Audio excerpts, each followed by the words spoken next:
I'm gonna bust this up when we get down here. Plates on plates.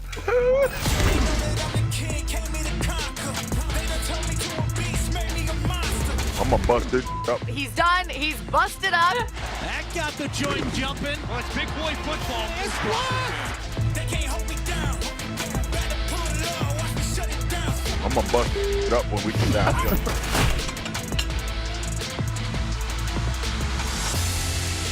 It's time to bust it up. All right, Marcus, who ate on Sunday? Hey. Y'all know I usually go with a hit. Y'all know I usually go with somebody getting hit or making a big play. But did y'all see that Kenneth Walker dead leg in the backfield? Oh, yeah. Y'all, I know y'all saw it because we watch hours of tape. Let me get there. I need the first down. I need the first down. That's what Kenneth Walker said. This was worthy of bust that it up because it wasn't a big hit, but it put somebody on skates, and he hit him with the Euro. First down. Yeah, for me, it's JSN. And to have 10 catches, over 150 yards, and a touchdown against the Los Angeles Rams, understanding that he was going to be the focal point of this pass offense. It was yards after the catch. It was creating the big play with route running, but it was also clutch plays when his team needed it most. He started the year on fire, and it seems he's finishing that way as well. All right, I feel a little bad picking another Seahawks game, but, y'all watched the first game. You know what it is. Nick Emanwari, holy mackerel. I mean, he was magnificent in this game. 8 targets, just 2 catches for 5 yards, 3 passes defensed. He is the key to what the Seahawks do, their ability to stay in lighter and sub packages against the Rams' heavy looks. He was amazing in this game as he's been all year. Marcus Jones sends the Patriots to the Super Bowl. Everyone talks about the 4th down play. This is the play of the game for me. It's 3rd and 6, all-out pressure. Just pay attention to the guy who's ringed. He's a blitzer. Okay, he retraces, puts his hand on the ground to redirect himself. He's out-leveraged by Jarrett Stidham. It's 3rd and 6.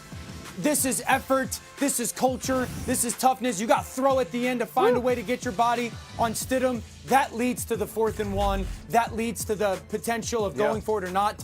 Denver goes for it. They don't get it. You never know what play is going to win the game. Kudos to Marcus Jones, wins him the game.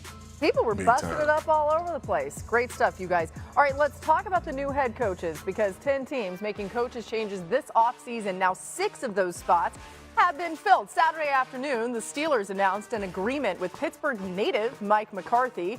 McCarthy, of course, has 18 seasons of head coaching experience, 13 seasons with the Packers, 5 with the Cowboys. So Adam Schefter back in here with us. And Adam, what more can you tell us about this decision to bring Mike McCarthy in as the head man in Pittsburgh?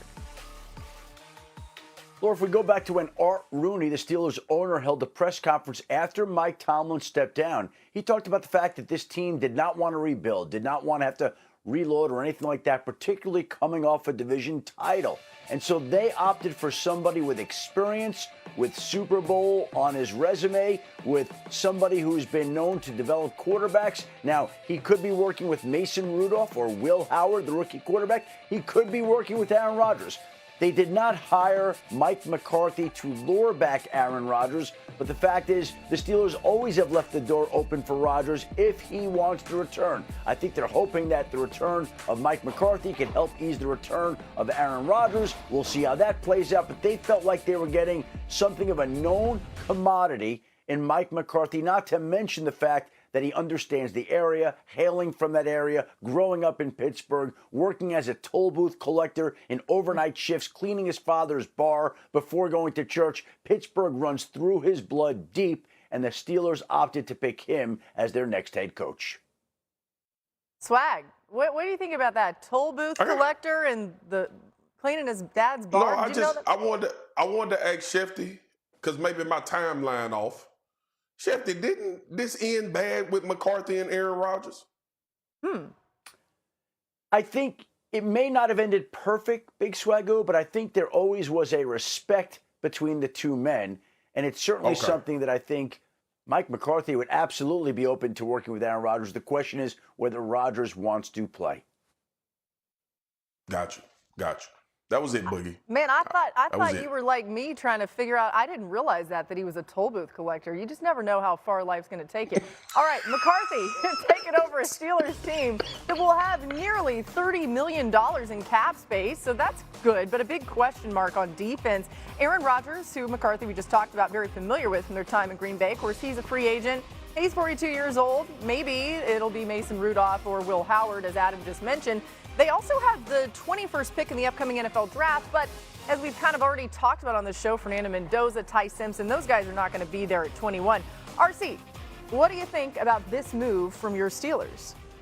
Well, you know what? I've talked to some people within the organization, and they're excited about Mike McCarthy. And I think they understood that people would be sort of uninspired by this hire, especially when you got Chuck Noll at 37, 35 and 35, or 34 and 34 for Bill Cowher and Mike Tomlin, and they were able to grow with their teams for over a decade and a half. Now you move to Mike McCarthy. I think it's difficult when someone like Mike Tomlin steps away from the team. People talked about it feeling like the mourning at a funeral inside that building. You go to someone with guaranteed pedigree as a head coach, someone who has won a Super Bowl and had quarterbacks play well under his tutelage. They believe in who Mike McCarthy is. They love his connection to the city. For me, I'm in a wait and see sort of mode because I believe this is an unwillingness to rebuild, an unwillingness to retool. And by not doing that, you may be pushing off the inevitable, which is finally being a losing team in order to get back where you want to be, which is a Lombardi.